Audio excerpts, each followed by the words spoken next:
Well, it's time for Back to the Future 3, and this time, we're going to the Old West. Y'all.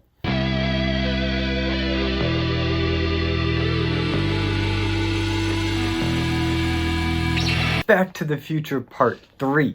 So Back to the Future Part 3 is the third and final installation in the Back to the Future franchise, and to me, one of the more underrated ones. If you were to ask anybody what their favorite Back to the Future movie is, it's probably not this one. And I can kind of see why. It's got the most isolated story, and there aren't as many time-traveling antics as in the other ones. So let's jump right into it. So Part 3 opens up right where the last one left off. You remember 1955, big lightning storm, Marty's back from the future, Doc faints. So now Marty needs Doc's help to find some way to get him back to 1985 because he's stuck in 1955 again, but this time he has no time machine. So they go back to Doc's mansion and they comb through the letter that Doc gave him, and they find out that way back in 1885 Doc hid the time machine away in a cave for them to find it today. The only problem is that the lightning shorted out a little microchip in the time circuit, so it won't work, but also in the letter he explains to his younger self how he can fix it with the tools from 1955.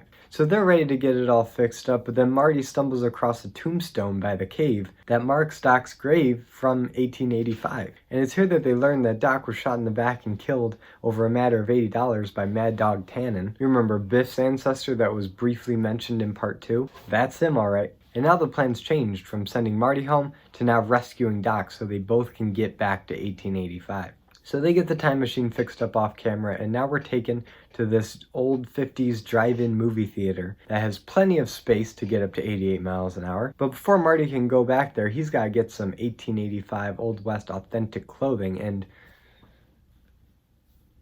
yikes. And in Marty's own words, Clint Eastwood never wore anything like that. And what really cracks me up about this outfit isn't that it's pink or over the top, or that it's definitely the uniform that the employees at this drive-in were required to wear. It's that there is clear as day an atomic symbol on both shoulders. Wasn't all that popular back in 1885.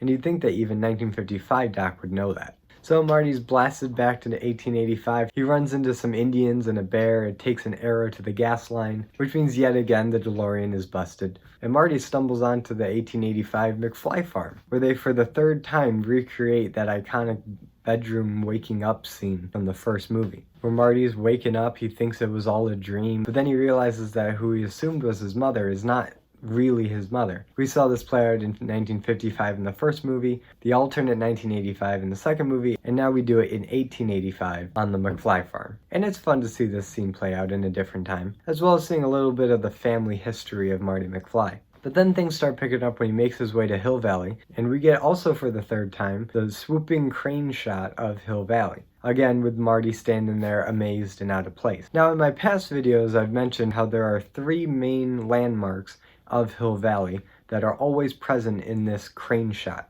You have the gas station, you have the movie theater, and you have the clock tower. Now the 1885 version of this is by far the most different because there's no gas station and no movie theater. Owning a car and going to the movies didn't really exist in 1885, so there's really not much you can do there. Although it wouldn't be Hill Valley without the clock tower. And here you can see it in the middle of its construction. In fact, later in the movie, Doc and Marty get their picture taken next to the clock tower. A picture which nobody will be allowed to see, because it would totally expose them in the fact that Doc invented time travel. But aside from the clock tower, in this version they decide to focus on the bar that in 2015 will be the Cafe 80s, and in 1955 it'll be the 5-cent coffee diner that Goldie Wilson worked at. And they also focus on the manure wagon, but that becomes more important later. So when Marty goes in the bar, you get another confrontation with Biff and Marty in this bar, and the exchange is just like the last two movies, but in this movie, instead of Biff or Griff, it's Mad Dog Tanner. And it's in this bar where Mad Dog calls Marty the 1885 version of chicken, Yellow Belly. And after Biff wastes all of his bullets by shooting Marty's feet trying to get him to dance, and Marty amazes everybody by doing the moonwalk, a fight breaks out because, you know, nobody calls Marty McFly a Yellow Belly, which culminates in Marty being hung, but then gets his rope cut shot by Doc's rifle with a megascope on it from yards away. And Mad Dog backs off, the two of them reunite, and Marty shows him the picture of the tombstone and explains to him the situation. And this is about where Clara Clayton enters the movie. Now, Clara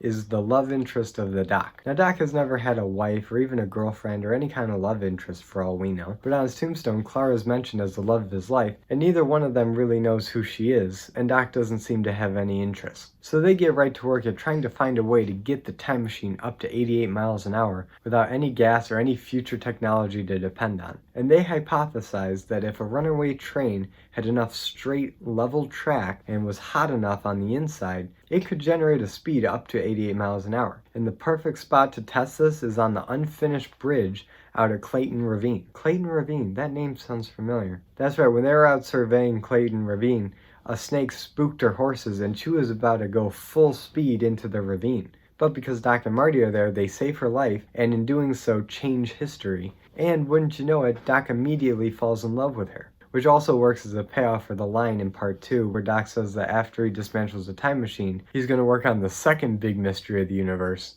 women. So it's only fitting that now he has his chance. Now the next big thing that happens is at this hoedown or dance or carnival, whatever you want to call it. And Doc and Clara are dancing, they're getting to know each other, they're falling even more in love. They're talking about Jules Verne, who Doc already mentioned back in 1955 as being one of his big inspirations. And if you don't know, Jules Verne was a French science fiction writer and novelist in the late 1800s. And he wrote things like 20,000 Leagues Under the Sea, From Earth to the Moon, Around the World in 80 Days. You get the picture. The kinds of things that you could see inspiring Doc Brown in his pursuit of science. But it's what Marty McFly does at this dance that has two big payoffs to stuff that was set up in Back to the Future 2. The first one refers to the arcade machine that he played in 2015 that makes its first appearance in 1885 as a kind of pop-up shooting gallery with a Colt 45. And this is a side note, but what I just realized watching it this time is the guy who sells these pop-up shooting gallery machines, he's the actor that plays the racist cowboy that ate all the beans in Blazing Saddles. Man, that actor was born to be in westerns. But as you expect, Marty McFly kills it at this game. He gets a high score, he shoots everything, and they're all looking at him amazed. The exact opposite of the kids' reactions in 2015. And the second big payoff comes when Mad Dog Tannen tries to shoot the Doc in the back, and Marty throws a Frisbee pie plate. Yes, Frisbee did actually make pie plates back in 1885 at Mad Dog Tannen, which forces him to miss. He shoots Doc's hat off his head, and Doc lives. Look at that, they not only got him a girlfriend, but now they saved his life. So far, everything's looking up, except because of this, Mad Dog challenges Marty to a duel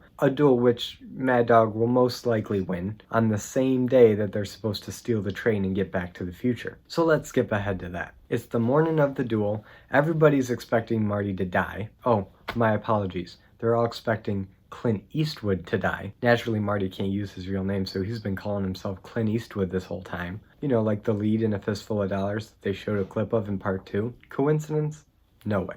And it's here where Marty needs to make a choice. Does he go out there and duel Biff, a duel that will probably end his life? Or does he stay inside and be labeled a yellow belly his whole life? Now this is actually a very important moment for Marty, because every time so far in both this movie and part 2, whenever someone calls him a chicken, he loses control and accepts the challenge. And we also know that it's the same weakness of his that will get him in the automobile accident later on in life, that will damage his hand and will pretty much ruin the rest of his life. So it's here Marty needs to make a choice. And what does he go with? He's an idiot. And yes, that is exactly how they censor it for TV. It's pretty funny. So after declaring that statement, he walks out dressed like Clint Eastwood and he drops his gun and gun belt, leaving himself completely defenseless, and then Biff shoots him right in the chest. But wait, if you thought Marty, going by the name of Clint Eastwood this whole time, wasn't enough payoff from the Fistful of Dollars clip from the second movie, this movie uses the bulletproof vest trick again. Marty stands back up,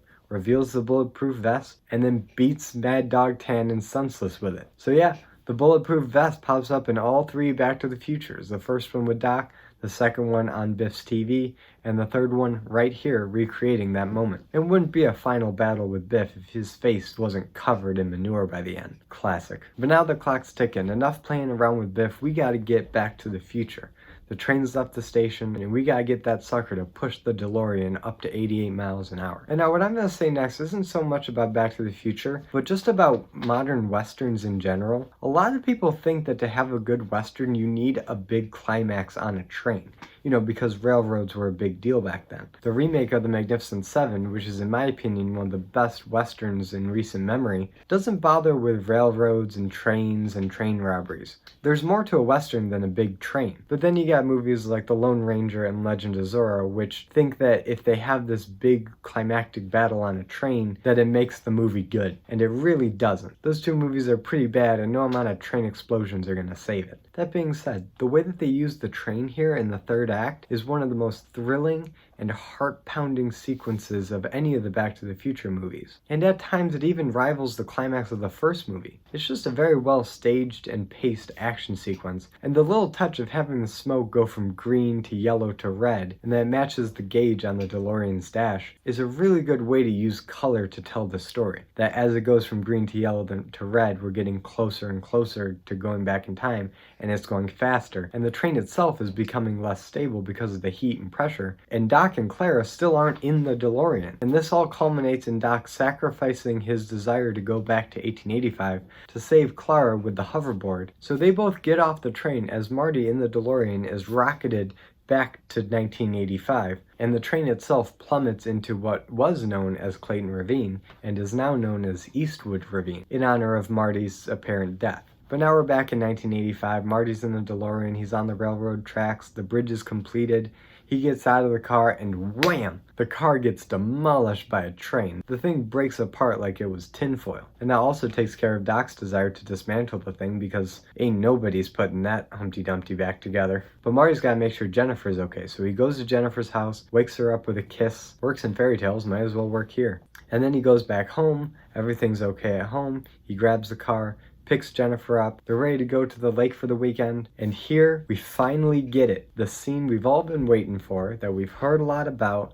we've been waiting to see, Marty's long-awaited drag race with Needles. Now, if you've been paying attention, you know that when Marty drag races Needles, he's gonna get in an accident with a Rolls Royce, he's gonna damage his hand, it's gonna screw up his future, and it's all gonna be because Needles called him a chicken. So what's he gonna do now? Now, Marty knows this, Jennifer knows this, Jennifer's trying to talk him down, and when the light turns green, Needles guns it, Marty guns it in reverse, and he does the right thing. He doesn't get involved in the drag race, he turns around, leaves, and it's actually Needles that narrowly misses the Rolls Royce, and if Marty had been alongside him, he would have gotten into the accident. And it's here where Jennifer takes out the fax from the future that said you're fired, and it disappears. Marty didn't get into the accident, he's not gonna screw up his hand, his future isn't written yet, everything's looking good. And Marty takes this opportunity to show Jennifer the wreck of the time machine to prove that everything was real. And it's here where out of nowhere a giant locomotive appears, and it's the Doc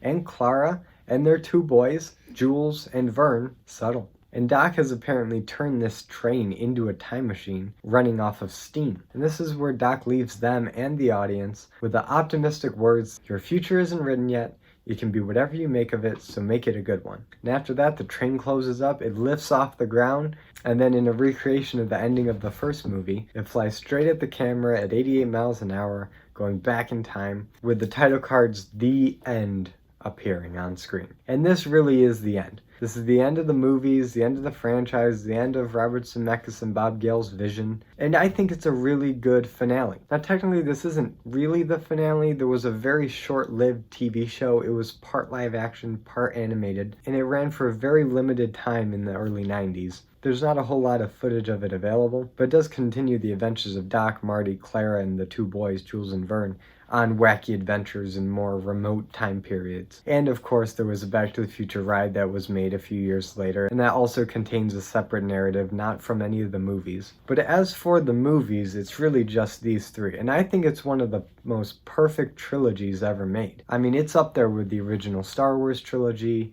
Lord of the Rings, and Back to the Future. Those are really the only ones that I would consider truly perfect trilogies. It tells one overarching narrative from beginning to end. Marty grows as a character, he makes better decisions, his life is improved, and we get fun, wacky, time-traveling hijinks along the way. So why is this one considered kind of the black sheep of the family? Well, like I said at the beginning, I think it has to do with there being less time travel in it, a more focus on the romance between Doc and Clara, and I also think there was just kind of a fatigue at this point. They wanted things to wrap up. The demand of more Back to the Future content wasn't really there. And this came out in 1990, and Back to the Future is such a 1980s idea that it had kind of run its course by that point. But watching again, Back to the Future Part 3 is still very good. It's definitely at the same level of quality as the first two. The writing is spot on. It pays off everything that was set up in the first two movies. It has a satisfying conclusion, and it leaves you with the same fun optimism that the first one started out with. So I hope you enjoyed my videos on Back to the Future. If you haven't seen my first two videos, there's a playlist up top somewhere. And comment below, what time period would you like to see Doc and Marty travel to